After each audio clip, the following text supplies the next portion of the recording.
स्वागत है दोस्तों एक बार फिर से आपका एक मेरे YouTube चैनल पे। और अगर आपके क्रेडिट स्कोर में या फिर क्रेडिट रिपोर्ट में कोई ऐसा ट्रांजैक्शन है जो आपके समझ में नहीं है या फिर जो आपने नहीं लिया हुआ है या फिर वो आपके क्रेडिट रिपोर्ट में गलत दिखा रहा है या फिर आपने कुछ ऐसा लोन लिया था जिसको क्लोज कर दिया लेकिन आपके क्रेडिट रिपोर्ट में वो अभी भी ओपन दिखा रहा है, तो आज की वीडियो में मैं यही बताने वाला हूँ कि कैसे आप उसको बंद करा सकते हैं और कैसे आप कंपनी से कंपनसेशन भी ले सकते हैं। अगर आपका मान लीजिए कोई लोन है या फिर कोई क्रेडिट कार्ड है, आपने उसे बंद करा दिया है लेकिन वो आपकी एनओसी आपको मिल गई है लेकिन फिर भी आपकी वो क्रेडिट रिपोर्ट में शो हो रहा है ओपन, तो वहां पे बंद नहीं हुआ है, तो उससे क्या होता है कि आपका क्रेडिट जो स्कोर होता है वो इम्पैक्ट होता है और आपका वो जो सिबिल स्कोर होता है वो भी इम्पैक्ट होता है। तो अब उसको कैसे आप बंद करा सकते हैं और कंपनी से कैसे आप उसका कंपनसेशन ले सकते हैं। जो पर्सनली मेरे साथ हुआ, मेरे पास एक क्रेडिट कार्ड था एक्सिस बैंक का और मैंने उससे बंद करा दिया था और इसके रिगार्डिंग मेरे पास एनओसी भी आ गई थी एक्सिस बैंक की, लेकिन वो 1 साल तक मेरी क्रेडिट रिपोर्ट में शो होता रहा, वो ओपन ही रहा, वो कभी भी बंद नहीं हुआ मेरी क्रेडिट रिपोर्ट में। तो जब मैंने इसकी शिकायत करी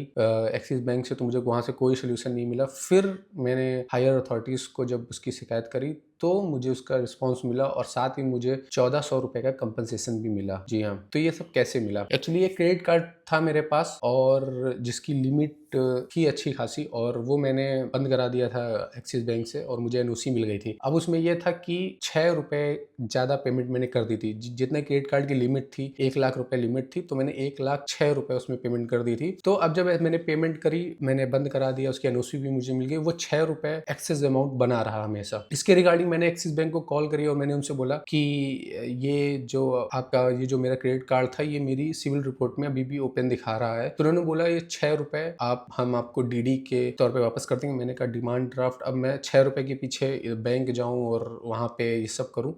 तो मैंने कहा कि आप मुझे सीधे यूपीआई कर दीजिए। तो उन्होंने मना कर दिया। उन्होंने कहा नहीं ऐसा नहीं है, पूरी डिटेल ले करेंगे। ठीक है, मैंने कहा कि मुझे 6 रुपए नहीं चाहिए, आप उसको नील दिखा दीजिए, जीरो दिखा दीजिए और आप मेरी जो क्रेडिट रिपोर्ट है वहां से इसको क्लोज कर दीजिए। मैंने इतना कहा ही था लेकिन मुझे लगा कि शायद वो लोग कर देंगे, लेकिन वहां से मुझे 1 साल हो गया तो कोई मुझे रिस्पॉन्स नहीं मिला। फिर फाइनली मैंने इसकी जो कंप्लेंट करी, मैंने वो क्रेडिट ब्यूरो में कंप्लेंट करी और वहां से जो मुझे रिस्पॉन्स आया और साथ में मुझे कंपनसेशन भी आया। मैं आपको दिखाता हूँ, ये देखिए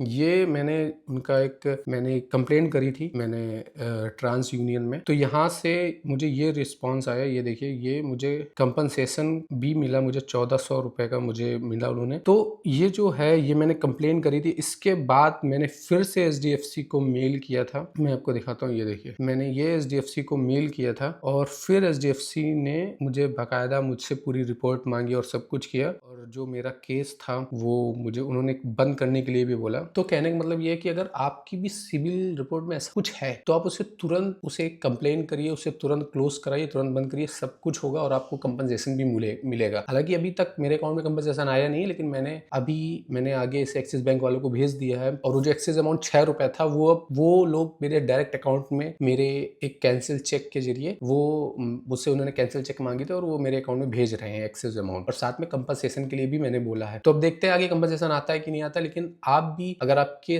क्रेडिट स्कोर डाउन है और आपकी सिविल रिपोर्ट में कुछ भी ऐसा है तो आप तुरंत कंप्लेन करिए और आई होप आपको भी कंपनसेशन मिलेगा अगर इससे ज़्यादा लंबा टाइम हो गया है। Thank you.